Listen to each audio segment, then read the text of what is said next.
Tampak sekali milenial Malaysia cenderung malas, bahkan malu menggunakan bahasa Melayu. Mereka lebih suka berbahasa Inggris atau bahasa Indonesia. Banyak sekali penyebabnya, antara lain karena bahasa Inggris dan bahasa Indonesia lebih populer. Apalagi di zaman media sosial sekarang, bahasa Indonesia semakin berjaya terutama di kawasan Asia Tenggara.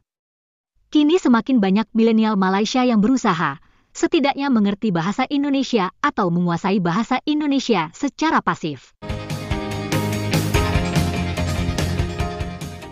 Penyebab yang lain adalah kemampuan milenial Malaysia yang rendah dalam berbahasa Melayu baku.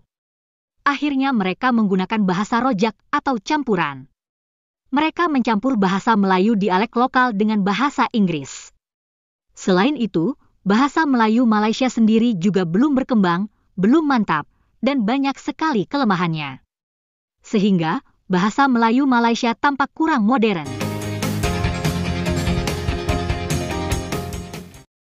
Coba saja baca judul-judul berita berikut. Kosakata yang dipakai terkesan masih seperti bahasa daerah. Kosakata yang dipakai dalam bahasa Melayu Malaysia juga tidak efisien. Tokoh-tokoh bahasa Melayu Malaysia terkesan berusaha mempertahankan kemurnian kosakata Melayu. Tapi akibatnya tampak sebagai bahasa yang kuno.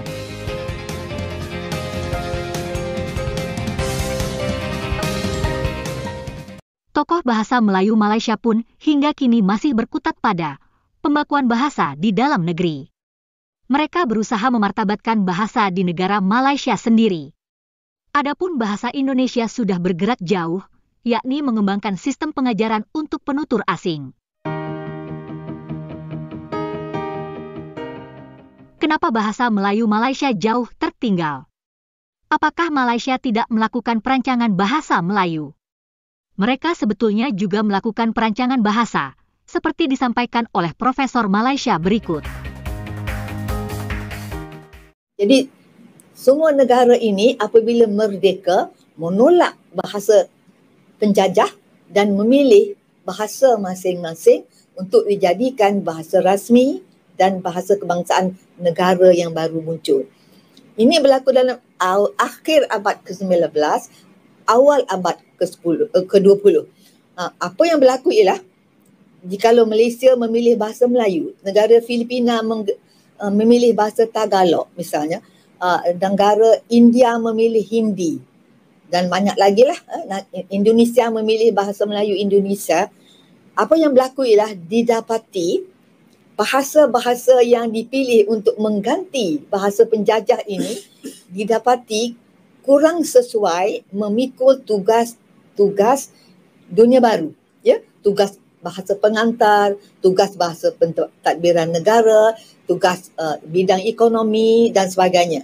Jadi oleh sebab tidak mantap, kurang lengkap, maka bahasa ini perlu dirancangkan, ya.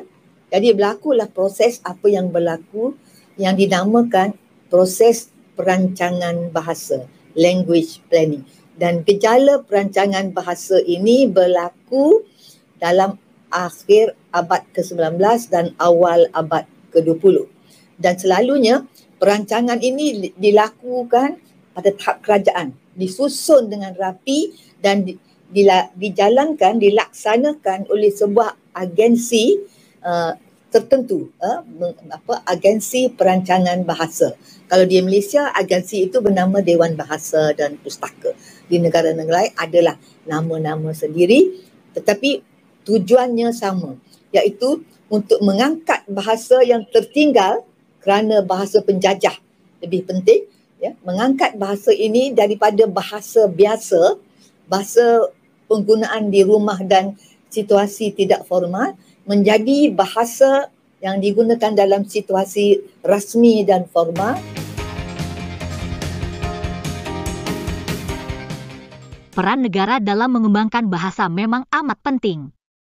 Dan hasilnya di Malaysia kurang mengembirakan. Apalagi, di negara ini penggunaan bahasa Inggris amat dominan. Akibatnya, bahasa Melayu menjadi tertinggal. Bahasa Melayu perlu dimantapkan. Tak ada soal lagi, ya. Sebab bahasa Melayu belum mantap. dan untuk berjaya sebagai bahasa kebangsaan, iaitu demi maruah dan kedaulatan bangsa, bahasa Melayu mesti dimantapkan sebagai bahasa rasmi negara, digunakan sebagai bahasa dalam urusan kerajaan, urusan rasmi. Bahasa Melayu perlu dimantapkan sebagai bahasa pengantar di sekolah dan institusi pengajian tinggi, dan sebagai bahasa perhubungan dunia moden dalam segala penggunaan bahasa Melayu antara rakyat di Malaysia. Semuanya penggunaan bahasa bagi saya kurang memuaskan. Bukan saja oleh penutur bukan asli bahasa Melayu, orang Melayu sendiri pun tak pandai berbahasa Melayu dengan cekap. Dia buka mulut saja, dia tidak menggunakan bahasa Melayu yang baik. Orang Melayu pandai berbahasa Melayu tahap di rumah, tahap yang rendah.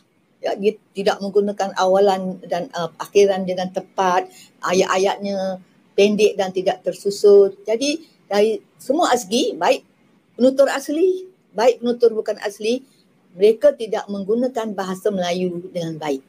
Tapi kalau ditanya bagaimana penguasaan bahasa Inggeris mereka pun tidak baik. Saya dapati orang Melayu bermegah dengan bahasa Inggeris, tetapi kalau suruh dia bercakap bahasa Inggeris, jarang sekali terdapat orang Melayu yang betul-betul menguasai bahasa Inggeris dengan baik. Jadi Melayu pun tak baik, bahasa Inggeris pun tak baik. Apakah yang baik dalam kalangan orang Malaysia dan orang Melayu? Dan komitmen yang tak ada sekarang ini, tak ada rasa perasaan untuk berusaha untuk meningkatkan penguasaan bahasa Melayu mereka. Nak meningkatkan penguasaan bahasa Inggeris pun saya dapati tidak juga. Bahasa ni satu kemahiran. Bukan kita dilahirkan pandai berbahasa. Kita memang dilahirkan pandai berhubung. Tetapi apakah perhubungan tu baik, berkesan, indah, itu mesti dipelajari.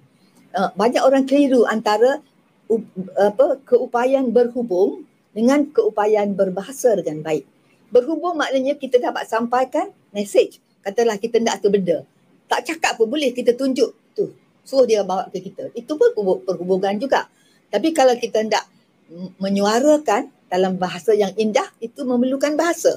Itu memerlukan penggunaan hukum yang betul. Kalau salah, sama ada orang tu tak dengar dan tak faham, atau dia anggap kita terlalu biadab, tak pandai berbahasa, dia tak pedulikan kita dan sebagainya. Jadi bezakan antara keupayaan berhubung dengan keupayaan berbahasa. Banyak dalam kalangan kita kurang keupayaan berbahasa. Walaupun kita sehari-hari boleh berhubung. Sebab itu orang Melayu kata, apa nak belajar bahasa Melayu? Kan kita lahir sebagai orang Melayu sudah tahu bercakap bahasa Melayu. Tahu bercakap bahasa Melayu betul. Pandai menguasai bahasa Melayu tak betul. Banyak orang Melayu tak pandai menguasai hukum-hukum tata bahasa Melayu, dan demikian menggunakan bahasa Melayu pada tahap yang amat rendah. Terima kasih ya teman-teman sudah menonton video. Semoga bermanfaat dan sampai jumpa lagi.